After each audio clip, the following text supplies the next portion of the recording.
എല്ലാവർക്കും നമസ്കാരം. വാഗമൺ കുരിശുമലയിലേക്ക് ഏവർക്കും സ്വാഗതം. വാഗമൺ കുരിശുമലയിൽ ഇത് 120ാമത്തെ വർഷമാണ് കുരിശിൻ്റെ വഴി നടത്തപ്പെടുന്നത്. ഏറ്റവും ആദ്യം കുരിശിൻ്റെ വഴി നടത്തുന്നത് 1904 1904 ആദ്യത്തെ വെള്ളിയാഴ്ചയാണ്, നോമ്പുകാലത്തെ ആദ്യത്തെ വെള്ളിയാഴ്ചയാണ് ഏറ്റവും ആദ്യം കുരിശിൻ്റെ വഴി നടത്തപ്പെടുന്നത്.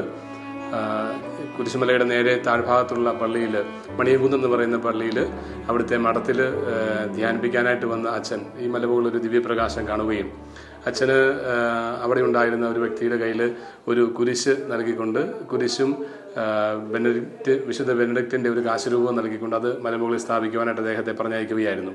അങ്ങനെ ആദ്യത്തെ വെള്ളിയാഴ്ച കുരിശിൻ്റെ വഴിയായിട്ട് വന്ന് പ്രാർത്ഥിച്ച് ആ കുരിശ് സ്ഥാപിക്കുകയാണ്. ഇന്നിവിടെ കുരിശുമായി നിൽക്കുന്ന ഈശോയുടെ രൂപം സമാപന സ്ഥലത്ത് അവിടെയാണ് കുരിശ് സ്ഥാപിച്ചിരുന്നത്.